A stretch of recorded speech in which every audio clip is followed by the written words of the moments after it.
qorraxdu aroortii qaybisay falaaraha ama qaansaroobaad daruur midab ku qarisay warwalaan waa sida nasku kuusooytunumay baan gordaane iriidi oo hiraabti qaybisay filaaro misagaansaroobed daruurtoo ka gariiday ignaadka dareen eebaagoo abwaanka heestaan sameeya brofesor shirwac beriga wixii geeda caleen ku yiilaa lagu wada kor shubay nasiibuu leeyaho xilli roobaadu ku soo aadaya jiilaan hadduu ku soo aadi lahaa xabad caleena looma heleen markii ad soo baxay ma dhahaye bismillaahiyo haddaan soo baxaye baas ma jire ani waxaas ma yaqaana daruur midab ku qarisuu ku yidhi arwarka hanaga dhex gelinee shirwac beriga waa la caleema saaray shanta Soomaaliyeedna waa isugu timid caleema saarkiisa dayhe waana loo hambaliyeeyay anna waxaan dhihi lahaa hoggaanka haybtu doorato hagaaji hawsha ku hortaal hoggaanka haybtu doorato hagaaji hawsha ku hortaal war maanta goobtaas Soomaaliyuma kala maqnayn indhahana fool ku yiil ewal ma inda duud ku aali lahaayeen salaadiintii ka hadashana waxaa ka mid ahaa suldaankii Somaliland markuu la habto ama Muuse Handaraab xiraa hadana war lama xiri kare asaga jamhuuriyadda matalaya naga dhageyso warka wuxuu yiri meel ma kala jirno Soomaaliya waa ehel waana soo dhaweynaynaa guddigan iyo gudoomiyahooda Somalilandna laba gobol oo midowdaan ahayna aan wax qaybsanno waa ku imaanaynaa laakiin ra'iisul wasaare ku xigeenaa hebel laga dhigay ku imaan mayno wadaniga waxa ila yaabadnaa suldaankii yiri shirwac hal baan oranaya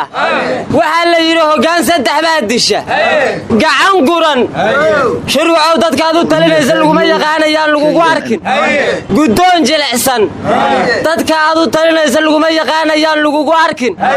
gar eexaad dadkaad u talinaysa laguma yaqaanayaan lagu arkin warnamiya wal moojidin ani warsiin haaye malaagi koonfur galbeed ku jeedin dig yaa aray rooyaysiina ma eri kasaase Soomaali haangi haruubshe waa mashalay soo ari arooda wax ma ogdiinay suldaankii Jabuutina waa joogay waxaas yiri mahmaha waxaas u soo qaatay bakayle iyo dagiiran bakayle waxa la yiri boqorka ma laga dilaa mase boqol nin bakayle waa soo booday boqol iiga ma go'day boqorka hala dilaa yiri weligeed lama arkin saddex bakaylo wada jirto dagiirana sidoo kale waxa la yiri boqol ma laga dilaa mase boqorka usugana waxa siri boqolka hala dilo boqorka kama maarme dagiiran inta tiradii ka bataas tarmayaan ku dhihi karaa boqorkiina wili sidaas ugu taliya waa tanad aragteen oo horin u socdaan marka waxa siri marjac iyo madax marnaba ma laga maarma arooda aryaadaha salaadiinta ma joogta waa tira badnaayeen anigu sawarka siyaasiyiintan idin sheegaahay Umar Filish waxa uu yiri gudoomiye shirwacow adiga iyo guddigaagaba waa idinku hanweynahay beelaha kalena waxaan kula talinahay Soomaaliyeed in beledka ka baxaan oo meel banaan ka tagaan sidii beeshaan oo kale ha u shiriimaadaano adeer laba maadaba waan idin ka rabaa haddii suldaankii Soomaaliland oo calaamad masaarkiini uu ka soo qayb galay اعتراف horta marka ugu horeysa ma la siiseen midda labaad Umar Filish wuxuu yiri Soomaaliland baa hadda ka hor ayaa burcaanta isugu tageen bay ku heshiiyeen qoladana maanta la calaamad saaray way ku daysatay marka wuxuu yiri inta kalena ha ku daysato wale qowdanow waa soo dhawaateen meel dheer ma jirtiin horta calaamad saarka maanta la isugu tagay siyaasad ma ahayna dhaqan u aha laakiin siyaasiyiin badan ka qayb galay waxay uga qayb gali waayeen dhalashaa ku dirqayse war ku dirqin mayse guddigaana ama dhaqanka iyo siyaasadaba u xil saaran war walaasadiisanka aalan ma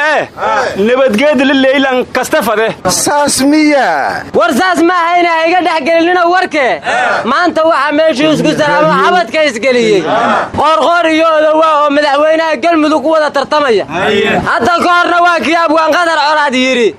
dubladina siyaasadii iyo dalab la dheelayo intay laba uliya diir ahayd dayr ku kala ootay maxay laba dabiya gaas ahayd dib u walaalays aryaadhaha shaf la saara xabad ka dhibi maayo horana waxa loo yiri dhul roob xoow ka dhiba dhagax dhunkoosha xoow ka dheefa dhul roob xoow ka dhiba dhagax dhunkoosha xoow ka dheefa war hore maylan helay salaan aaniya eheen gacmalaysu saara isku soo dhaweeya runta laga siqaaya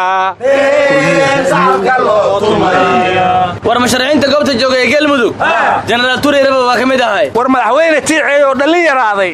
isaguba meesha waa fadhiyey maxuub siibtay yaa tiicaynama madaxweynaha galmudugow rabaaxow ku qabaaya maha war guddoomiyihii hobyo cabdulaahi fahad oo laga soo tegayba waa ka daba yimid arooraheer adoogisna intaas uga xidhaane aryaadhaha war iyo dhammaantiis waxaan ku soo gebagabay lahay guddoomiye shirwacna kula tali lahay how haldoorkii duubka loo xiirow u darbaanaw daantayna guud haldoorkii duubka loo xiirow u darbaanaw daantayna guud haye warnimada war ma haysiine guddoomiyihii hore baarlamaanka puntland dhooba daareed xildhibaannimadii ammaanta laga qaadaa layidhi horena waa tii guddoomiyaha looga qaaday marka ninkaas si aan rag la yeelinaa la yeelay batuulo beri auman bogle biradniinku furaoo leeray lafkaa weyn waa ku jebisaa haa la yidhi war adeera war ma haysaane madaxweynihii jumhuuriyadda somalilan muuse biixi wuxuu yidhi saddexdan xisbi ayaa mar kastaba sababa inay doorashadu dib u dhacdo murankooda iyo sijiidka ayaa somalilanna la hadhay marka waxaan isugu yeedhayaa imanka saddexda xisbi waxaana kula talinayaa inay dhan wada maraan arqowdhano waxaa hore loo yidhi sidaan waa naqaannaa sidaanna waannu garannaa hadday gacan tusaan tahay sirbay alla ilahay sirtaasi waa tan idinkaga boodnay arwar ma haysaana maanta waran la yaabaan kenya ka maqlay baddi waa iska dhaafna maydheen artaas laga baryi maayo dhegayso ingiriiska haanaanaday ma uhuura iscasilay war marrey oo dhinga u dhaartay war ma gabadhii timaha bililaqadaa laheedaas cashishay war waad nala waalateelana dhegaysta weerarkii ka dhacay maalin dhoweedoo dadka lagu laayey macallin dugsi baa ka dambeeyaa la yidhi aryaadhaha macallin dugsina xaamiina u geeya madaxiisa allaha gooye ar aaneel maalin quraameed mee maalin jaljaluutii waxaan lakiin sheegohay war ma haysiine meesha macallinka lagu dilay waa walla weyn war aniga war weynaa idin hayaa nimanyo dabaq ma dhan yahay kani dabaq ka weynay dhegaysta war shileeda magaalo korto halkii lagaado qiibi shalay kuma dhihinana dhegaysanayo waxaa layidhi boqorka dalka cumaan suldaan qaamuus ilaa 70 buu boqor ka yahaa layidhi waddanka warkaas shileedistariya leeray dooginiin wad oo adeerkaas cid ka qabata miyuu waayey war hana wareerinine waxaa layidhi awlaad ma dhalinoo weligiiba ma guursan cid la dhalatayna ma jirtaa layidhi walaalna ma laho awalba madiyuu ahaayaa layidhi ilma adeerna ma lahaa layidhi aabbihiisna asagaa dilaa layidhi oqaayay suldaan qaamuus tolba ayuu ka soo heray ar aana helo tollaawatiri laawi leere war tuuraa idinka soo baxdayna dhegaysta